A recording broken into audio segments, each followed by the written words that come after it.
Al-Fatihah. A'udzu billahi minasyaitonir rajim. Bismillahirrahmanirrahim. Alhamdulillahi rabbil alamin arrahmanir rahim maliki yaumiddin. Iyyaka na'budu wa iyyaka nasta'in. Ihdinas siratal mustaqim. Siratal ladzina an'amta 'alaihim ghairil maghdubi 'alaihim waladdallin. Amin.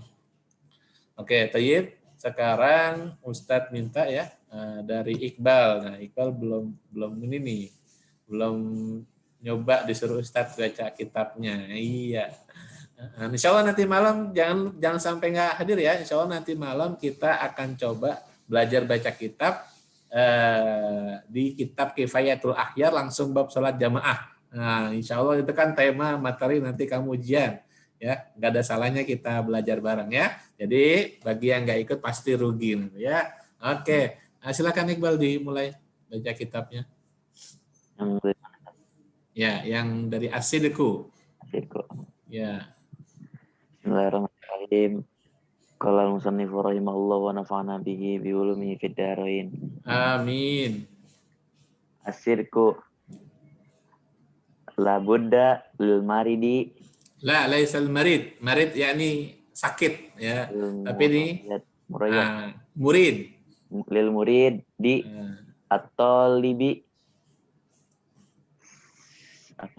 suluka an-najata sabilin najati wal wusuli ila Allah taala min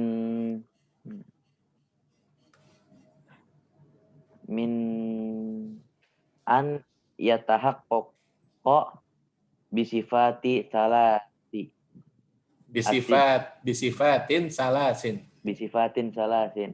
Okay. As-sidqu wal ikhlasu was sabru li'anna jami'u sifatul kamali laisa li'anna jami'u bal li'anna jami'a sifatil kamali la yatahalla biha al insanu illa idza kana muttasifan bihadhihi sifati as-salasi wa kadzalika la tatimmu al-a'malu illa biha fa idza fatil a'mala fasadat walam tanallu al-qabula. Tadi tanal itu ya, tanal itu kan dari nala yanalu ya, fi'il mudhari'nya yanalu. Kemudian karena dia itu sebelumnya ada huruf jazm, maka dia harus fi'il mudhari'nya majzum. Maka kalau fi'il mudhari' majzum di fi'il yang mu'tal, kan nala yanalu fi'il mu'tal, maka cara menjazmkannya yaitu dengan membuang huruf ilatnya. Ya, yang awalnya tanalu jadi lam tanal gitu ya. Oke. Kemudian karena di sini dia sukun, lamnya sukun, maka di sini ya harus lamnya diganti dengan harokat kasroh jadi lam tanalil qabula. Oke. Tayyib al-an sa'asyrah lakum ma qara'a sahibukum hadza. Bismillahirrahmanirrahim. Qala al-musannifu rahimahullah wa nafa'ana bihi bi ulumihi fid dharain. Tayyib. Jadi pelajaran kali ini kita akan membahas tentang sidik ya, sidqu itu adalah isim masdar ya, sebagaimana Ustaz jelaskan. Pasti kalau setiap judul tema itu diambil dari isim masdar ya. Sodako yasduku sidqon. Nah, oke. Jadi apa artinya sidik itu? Yaitu jujur. Ya, jujur. Kenapa kita harus belajar jujur, Ustadz? Karena jujur adalah sifat yang baik yang harus kita miliki, ya. Gitu, jujur sama guru, jujur sama diri sendiri, ya. Sampai diri sendiri pun kita harus jujur, ya. Gitu. Nggak boleh kita ngebohongin diri kita sendiri, ya. Nah, kita jujur sama orang tua dan yang lainnya. Oke. Jadi sifat sidik ini Ustadz ambil, kenapa? Yang pertama, karena sifat ini termasuk akhlak yang terpuji yang harus kita miliki semua, terutama kalian selaku calon ulama, calon kiai, calon ustadz, calon ustazah, penerus bangsa dan agama harus memiliki sifat ini, gitu. Jadi dan juga sifat ini sudah ada disebutkan di kitab buku paket ya, buku paket bahasa Indonesia kalian situ sudah diterapkan ya, sudah dicantumkan tentang akhlak terpuji, salah satunya adalah jujur. Dan pembahasan ini Ustadz ambil dari kitab Haqaiq at-Tin Tasawuf. Jadi ini kitab kalau nggak salah pernah Ustadz bawakan di kelas 11 ya. Iya Bal ya? Dulu pernah ya Bal ya? Oh enggak kelas 10 kalau nggak salah. Ustadz masih ingat ya. Yang belajar akhlak tasawuf kitabnya ini bahasa Arabnya. Ya sebelum ada kitab yang warna kuning dan hijau. Nah, ini beliau pengarangnya bernama Abdul Qadir Isa ya. Jadi ini salah satunya pembahasannya beliau mengarang tentang tasawuf. Nah, dalam kitabnya ada judul tentang sidik. Jadi saya ambil dari kitab ini. Oke, saya akan jelaskan. La budda lil murid. La budda wajib hukumnya. Ya, la budda wajib hukumnya. Jadi la budda di sini bisa artinya juga wajib. Lil muridi bagi seorang murid, seorang siswa, seorang santri, atau talib terutama yang sedang menuntut ilmu. Ya, suluka sabilin najat. Apa yang wajib baginya? Yaitu suluk. Suluk itu artinya mempunyai perilaku, mempunyai sopan santun, mempunyai akhlak. Sabilin najati yang menunjukkan kepada jalan keselamatan. Jadi akhlak yang menjadikan seorang murid itu, seorang santri itu bisa ya menunjukkan kepada jalan keselamatan bagi dirinya. Wal wusula ilallahi ta'ala. Dan yang kedua adalah al-wusul, yaitu dari kata wasala yasilu. Apa artinya wasala yasilu, Fakih? Menyambung, Dat. Menyambung atau sampai ya. Jadi di sini kata Fakih adalah menyambung, betul ya. Wal wusul dan menyambung. Apa yang disambungkan? Dirinya seorang santri, dirinya seorang siswa, diri seorang thalibul ilm ilallahi ta'ala kepada Allah Subhanahu wa taala. Oke. Nah, sekarang pertanyaannya, misalnya pertanyaan Ustadz, ini hanyalah untuk murid, untuk siswa atau untuk semua manusia? Nah, kita kembali lagi ke hadis Nabi bahwasanya utlubul ilma ya minal mahdi ilal lahdi. Kita disuruh nuntut ilmu dari lahir sampai kita wafat nanti. Nah, sekarang pertanyaannya Ustaz kembalikan ke kamu. Kira-kira Ustadz udah jadi Ustadz masih wajib belajar nggak? Masih. Masih. Kiai udah jadi orang terkenal, udah kiai terkenal masih wajib belajar nggak? Masih. Itu ya. Jadi yang namanya menuntut ilmu, maksud dari musonif, maksud dari pengarang kitab di sini adalah seluruh manusia. Seluruh orang yang sedang mencari ilmu, mereka harus memiliki akhlak yang terpuji yang dapat menyelamatkan dirinya ya. Dan juga mendekatkan dirinya kepada Allah Subhanahu wa taala. Jadi dengan adanya sifat sidik, dengan adanya sifat jujur ini, itu juga salah satunya bisa mendekatkan kita dengan Allah Subhanahu wa taala. Beda berarti kebalikannya. Ya, yang suka bohong, yang suka dusta, yang suka ingkar janji, maka sama dengan dia itu jaraknya dengan Allah itu ya justru malah jauh ya. Oke. Kemudian min ayyatahaqqaq bisifatin salas. Yaitu gimana caranya sekarang dijelaskan oleh pengarang kitab. Sekarang bagaimanakah caranya agar si murid itu bisa memiliki akhlak terpuji itu? Ya, min ayyatahaqqaq, yaitu dengan cara ya orang tersebut harus merealisasikan, harus menginstal. Nah, kalau misalnya kalian suka IT, kalian pasti paham. Harus menginstal dirinya di sifatin salas, dengan 3 sifat ini. Jadi 3 sifat ini harus ada di diri orang tersebut. Yang pertama adalah as-sidq. Jujur dulu. Jujur dulu nomor 1, jujur. Yang kedua setelah jujur, ikhlas.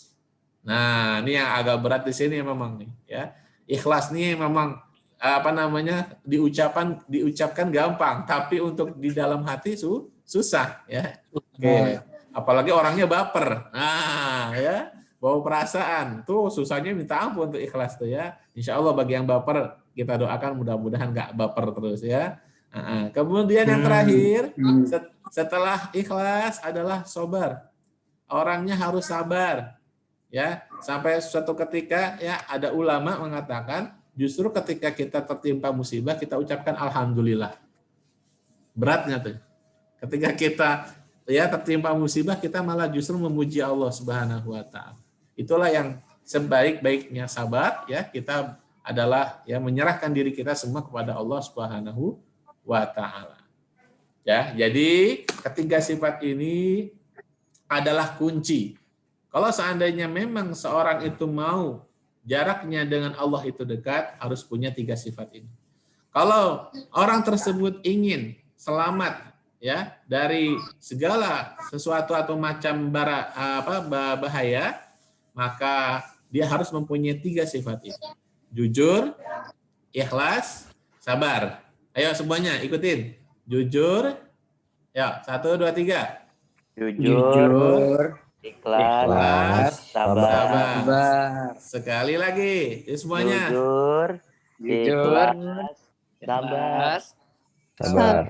Oke, ya. Ketiganya sudah kalian hafalkan dan kalian lafalkan. Mudah-mudahan kita semua bisa menginstal sifat-sifat ini di diri kita. Oke? Amin. Oke. Sekarang, ya, Ustadz akan jelaskan kembali kenapa alasannya. Nah, kenapa Ustadz kok cuma 3 sifat? Kenapa sifat-sifat yang lain nggak disebutin?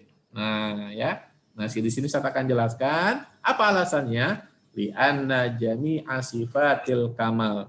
Karena sesungguhnya seluruh sifat-sifat kesempurnaan. La yatahalla bihal insan. Tidak mungkin dapat menghiasi diri manusia. Tidak mungkin dapat, ya, menjadikan manusia itu sempurna.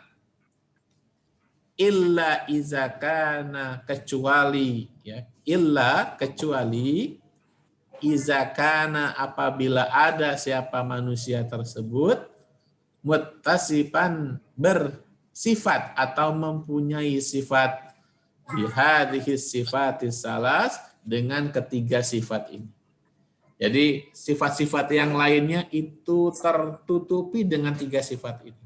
Kalian bisa jujur aja, kalian bisa ikhlas aja, kalian bisa sabar aja. Insya Allah, ya, sifat-sifat yang lainnya akan mengikuti. Ya, kalau kalian jujur dari kalian bangun tidur sampai nanti kalian kembali tidur lagi malam hari. Kemudian kalian ikhlas, ya, melakukan ibadah, bantu orang tua, belajar sama ustadz online, ya. Kemudian nanti belajar juga ngaji tabarukan, ya. Kemudian nanti ada kajian Islam juga, belajar ngaji kitab. Kemudian kalian sabar, ya. Sabar apa? Sabar untuk belajar online sampai nanti akhirnya kalian bisa lulus dengan husnul khotimah, ya. Maka insya Allah sifat-sifat yang lainnya akan mengikuti. Ya, sifat apa tuh? Sifat rendah diri, sifat apa lagi? Sifat qanaah, sifat zuhud, ya. Sifat apa lagi yang bisa ngikutin? Amanah. Amanah, betul. Apa lagi? Ada lagi? Satu lagi. Sifat apa lagi? Apa ya? Amanah. Satu lagi, sifat yang baik, akhlak terpuji.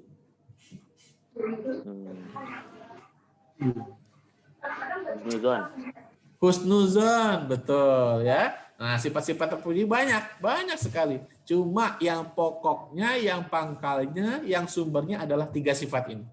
Ya. Nah, nanti kalau seandainya kamu kebingungan, Ustaz, sifat akhlak terpuji kan banyak banget, Ustaz. Apakah kita harus menerapkan semuanya? Ya, maka jawaban Ustaz kembali ke kitab. kembali ke laptop. Jadi cukup kalian terapkan 3 sifat ini, insya Allah yang lainnya akan ikut. Ya, jujur, ikhlas, sabar. Memang ini adalah 3 perkara yang pokok dan 3 perkara yang berat. Tapi kalau kita bisa nerapin ini setiap harinya, insya Allah ya sifat-sifat yang lainnya akan mengikuti. Oke, lanjut. Kita ada waktu sekitar 11 menit lagi, ya, sampai pukul 20. 11 menit. 8 menit lagi, ya, 8 menit lagi. Oke. Jadi itu paham ya? Kemudian wakazalika, dan begitu juga la tatimul a'mal, tidaklah sempurna suatu amal perbuatan. Tidak akan sempurna ibadah kita dari bangun tidur sampai nanti kita tidur. Ibadah, ya, belajar, makan, minum, ya, kemudian apalagi sholat Jumat, ya, dan yang lain itu semua kan ibadah ya. Nah, itu nggak bakalan bisa sempurna, ya. Kenapa nggak bisa sempurna? Illa biha, karena tidak adanya ketiga sifat ini. Coba kita sekarang contohnya dah, nggak usah jauh-jauh, sholat, ya. Kita sholat, Allahu Akbar. Jujur, ada sifat jujurnya di situ.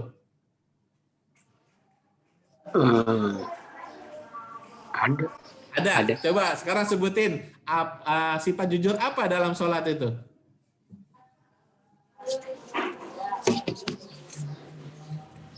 Apa ya? Ya, ada yang tahu? Jujur dalam sholat. Jujur bahwa Allah itu maha besar. Jujur Allah itu maha besar, itu mah keyakinan, ya, keyakinan. Ayo jujurnya apa? Astaga. Gak tahu, oke pas. Oke, Iqbal, ya yang lainnya silakan. Jujur dalam sholat, contohnya apa? Jujur dalam sholat. Contoh jujur dalam sholat, dalam bacaannya apa dalam apa ya, Ustaz? Ya, dalam sholat. Maksud Ustaz contohnya apa kira-kira? Jujur dalam sholat. Jujur dalam sholat.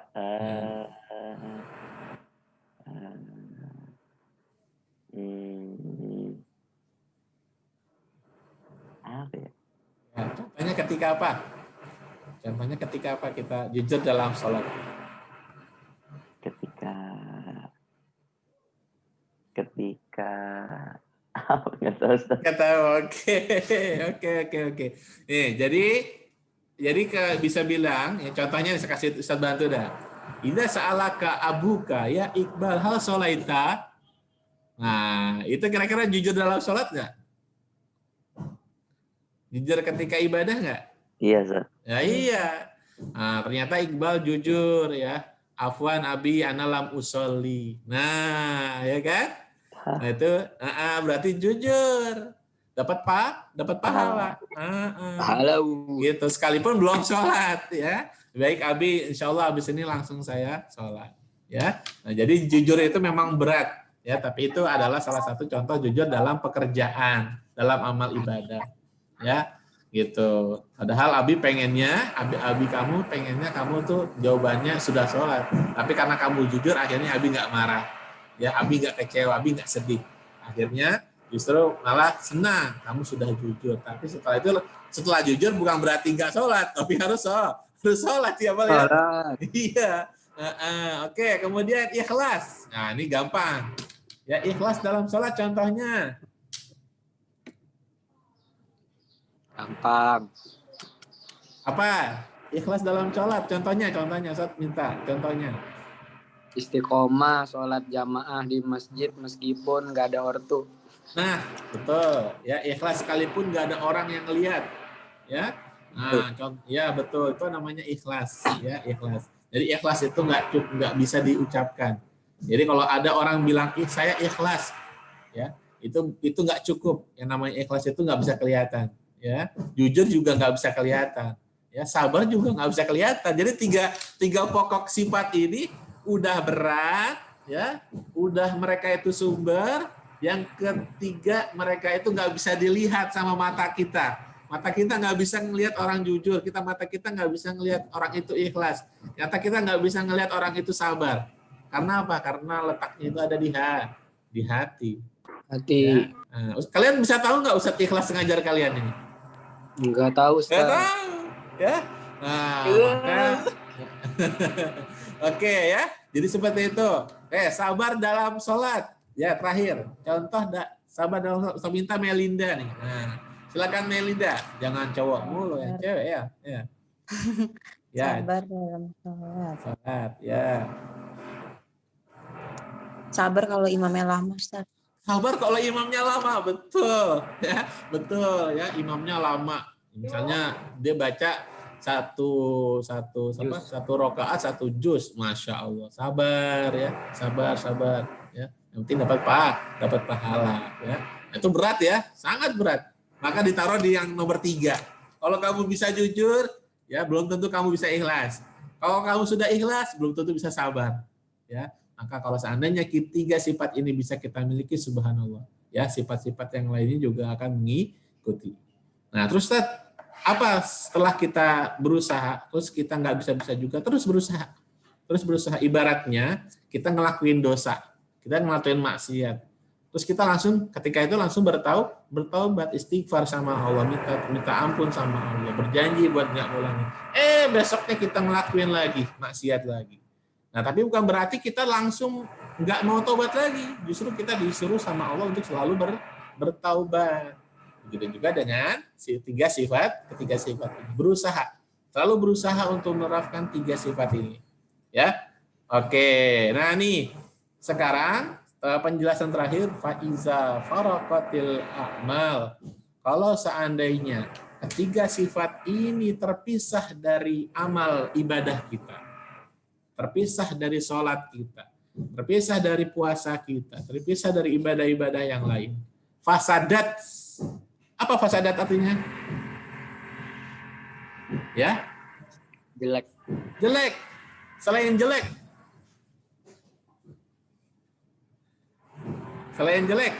Apa lagi? Binasa. Ya. Yang terakhir mogok. Apa mogok tuh? Mogok bisa jalan nggak mogok? Motor mogok bisa jalan nggak? Nggak bisa. Kenapa? Karena olinya udah setahun kagak diganti. Karena motornya 2 tahun kagak diservis. Nah, ya. Nah, maka akhirnya ibaratnya kayak motor. Motor kalau kamu nggak isi oli, ya. Kalau olinya kamu nggak ganti-ganti, ya, oli bekas kamu pakai. Nah, bensinnya kamu nggak isiin, servisnya kamu nggak servis. Kira-kira bisa jalan nggak motornya? Tentu tidak. Nggak bisa. Yang ada motornya rusak, ya. Maka yang ada perjalanannya bakal terhambat, ya. Fasadat, maka semua perbuatan akan rusak. Walam tanal al-qabul, dan nggak bisa diterima. Sholatnya nggak diterima. Kenapa? Karena dia nggak jujur. Kenapa sholatnya nggak diterima? Karena dia nggak ikhlas. Ngerjain sholat karena dipaksa sama orang tua. Gitu. Kenapa dia nggak dapat pahala ketika belajar? Karena dia terpaksa takut di absen sama ustadz. Misalnya, ya, insya Allah sih kalian nggak, ya. Ini yang buat yang lain. Kenapa dia makan minumnya atau istilahnya ibadah yang lainnya nggak diterima? Karena dia nggak sabar, ya. Waktunya sudah lewat, ya. Tapi di situ ustadznya masih ngajar, ya. Ustaz, waktunya udah lewat, dalam hati, tapi kamu sabar, ya, karena menghormati ustaz, masya Allah. Insya Allah akan dapat pahala. Wallahu a'lam bishawab. Oke, alhamdulillah, ya, waktunya sudah habis. Terima kasih semuanya. Mudah-mudahan apa yang kita pelajari hari ini itu dapat bermanfaat bagi diri kita pribadi dan bagi yang umum lainnya. Baik semuanya, Ustadz akhiri, kita sama-sama membaca kafaratul majlis. Subhanallahumma wa bihamdika, asyhadu an la ilaha illa anta, astaghfiruka wa atubu ilaik. Terima kasih semuanya. Assalamualaikum warahmatullahi wabarakatuh. Waalaikumsalam warahmatullahi wabarakatuh.